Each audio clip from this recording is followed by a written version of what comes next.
यशायाह अध्याय 11। तब यिशै के ठूंठे में से एक डाली फूट निकलेगी और उसकी जड़ में से एक शाखा निकलकर फलवंत होगी, और यहोवा की आत्मा, बुद्धि और समझ की आत्मा, युक्ति और पराक्रम की आत्मा और यहोवा के ज्ञान और भय की आत्मा उस पर ठहरी रहेगी, और उसको यहोवा का भय सुगंध सा भाएगा। और वह न तो मुंह देखा न्याय करेगा और न अपने कानों के सुनने के अनुसार निर्णय करेगा, परंतु वह कंगालों का न्याय धर्म से करेगा और पृथ्वी के नम्र लोगों के लिए खराई के निर्णय करेगा। और वह पृथ्वी को अपने वचन के सोटे से मारेगा और अपने फूंक के झोंके से दुष्ट को मिटा डालेगा।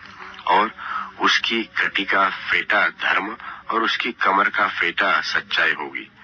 सो हुंडार के भेड़ के बच्चे के संग रहा करेगा, और चीता बकरी के बच्चे के साथ बैठा रहेगा, और बछड़ा और जवान सिंह और पाला पोसा हुआ बैल तीनों इकट्ठे रहेंगे, और छोटा लड़का उसकी अगुवाई करेगा, और गाय और रीछनी मिलकर चरेगी, और उनके बच्चे इकट्ठे बैठकर, और सिंह बैल की नाई भूसा खाया करेगा, और दूध पियुआ बच्चा करेत के बिल पर खेलेगा, और नाक के बिल में दूध छुड़ाया हुआ लड़का हाथ डालेगा।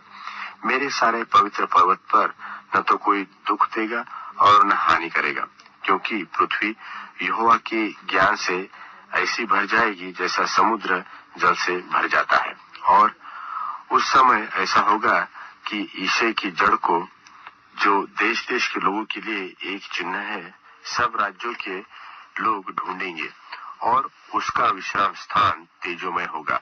उस समय प्रभु अपना हाथ दूसरी बार बढ़ाकर अपनी प्रजा के बचे हुए को, जो रह जाएंगे, अश्शूर और मिस्र और पत्रोस और कुश और एलाम और शिनार और हामात और समुद्र के द्वीपों में मोल लेकर छुड़ाएगा। और वह अन्य जातियों के लिए झंडा खड़ा करके इस्राएल के सब निकाले हुओं को और यहूदा के सब बिखरे हुओं को पृथ्वी की चारों दिशाओं से इकट्ठा करेगा। और एफ्रेम फिर डाह न करेगा, और यहूदा के तंग करने वाले काट डाले जाएंगे। न तो एफ्रेम यहूदा से डाह करेगा और न यहूदा एफ्रेम को तंग करेगा, परंतु वे पश्चिम और पलिश्तियों के कंधे पर झपट्टा मारेंगे और मिलकर पूर्वियों को लूटेंगे। वे एदोम और मोआब पर हाथ डालेंगे, और अम्मोनी उनके अधीन हो जाएंगे।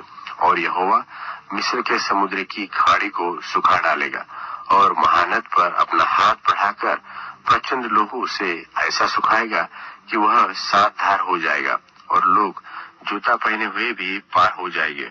और उसकी प्रजा के बचे हुए के लिए अश्शूर के एक ऐसा राजमार्ग होगा जैसा मिस्र देश से चले आने के समय इस्राएल के लिए हुआ था।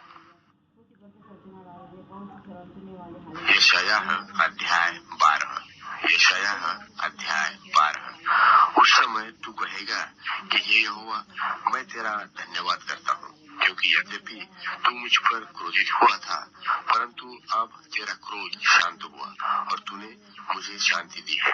परमेश्वर मेरा उद्धार है, इसलिए मैं भरोसा रखूंगा और न थरथराऊंगा, क्योंकि यहोवा मेरा बल और भजन का विषय है, और वह मेरा उद्धार करता ठहर गया है। तुम उद्धार के सोचों से आनंद पूर्वक जल भरोगे